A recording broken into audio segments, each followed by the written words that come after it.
പുതിയ ഒരു വീഡിയോയിലേക്ക് സ്വാഗതം. ഹായ്, എല്ലാവർക്കും നമസ്കാരം. നമ്മൾ ഇപ്പോൾ യാത്ര ചെയ്യുന്നത് കുടക് ജില്ലയിലൂടെ ആണല്ലോ. ഇന്നത്തെ യാത്ര വൈകുന്നേരം ആയി ഇവിടെ അവസാനിപ്പിക്കുന്നു. വിരാജിപ്പാട്ടയിലുള്ള റൂമിലെത്തി. ഇനി വിശ്രമം.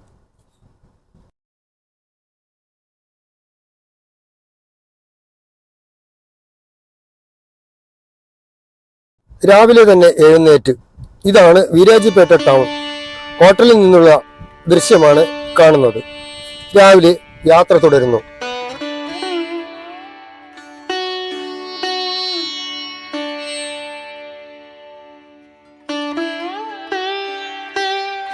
മൊത്തം കോടമഞ്ഞിൽ പുതച്ചാണ് വീരാജിപ്പേട്ടയുടെ കിടപ്പ്.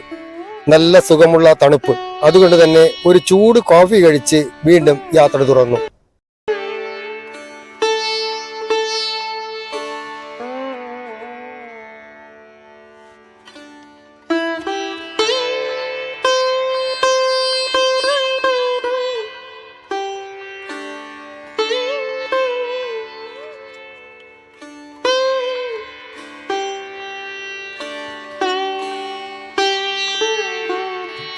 കുറച്ച് കഴിഞ്ഞപ്പോൾ കോടയൊക്കെ പോയി നല്ല തെളിഞ്ഞ അന്തരീക്ഷമായി.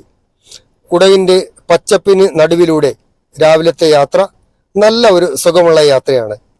കാപ്പിയും കുരുമുളകും കൃഷി ചെയ്യുന്ന തോട്ടങ്ങൾ പിന്നിട്ട് യാത്ര തുടർന്നുകൊണ്ടേയിരുന്നു.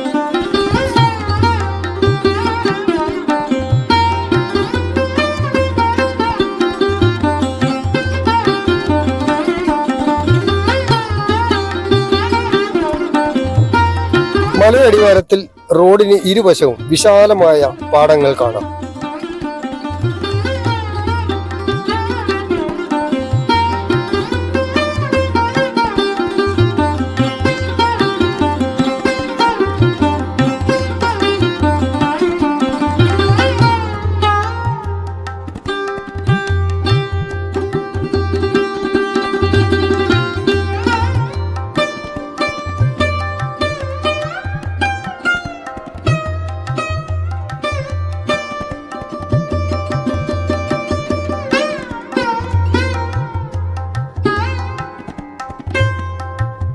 അങ്ങനെ യാത്ര ചെയ്ത് ഇപ്പോൾ കർണാടകയുടെ വനത്തിലൂടെയാണ് അടുത്ത യാത്ര.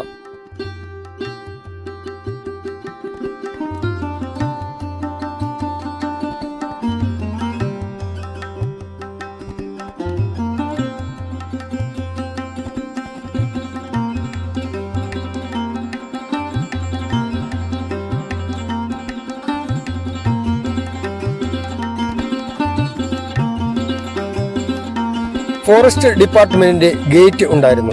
വണ്ടി നമ്പർ, വനത്തിൽ കയറുന്ന സമയം, എത്ര ആൾക്കാർ എന്നൊക്കെ അവർ നോട്ട് ചെയ്തു.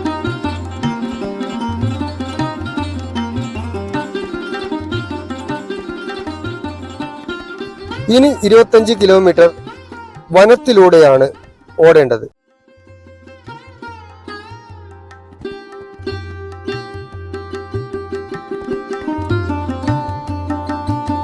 മൃഗങ്ങളുടെയും യാത്രക്കാരുടെയും സുരക്ഷയ്ക്ക് വേണ്ടി റോഡിന്റെ ഇരുവശവും നിശ്ചിത അകലത്തിൽ കാടൊക്കെ വെട്ടിത്തെളിച്ച് വെടിപ്പാക്കിയിട്ടുണ്ടായിരുന്നു.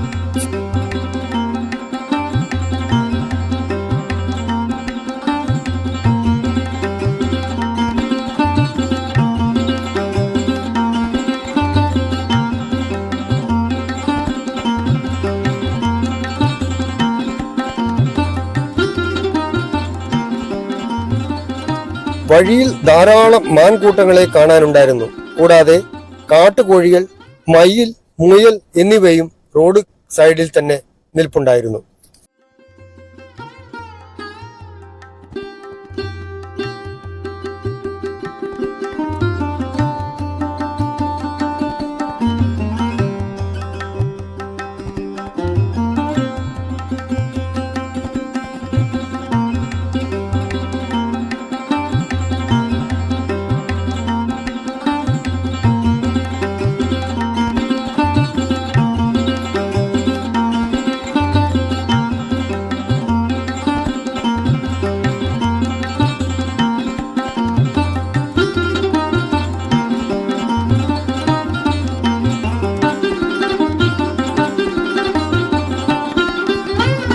നമ്മൾ തുടക്കം മുതൽ എല്ലായിടത്തും ആനയെയോ പുലിയെയോ കാണാനുണ്ടാകും എന്ന പ്രതീക്ഷയിലായിരുന്നു.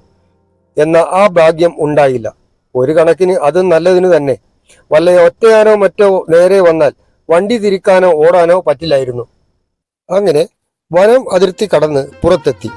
അവിടെ തന്നെ ഒരു ഹോട്ടലിൽ കയറി ചായ കുടിച്ചു. വീണ്ടും യാത്ര തുടർന്നു.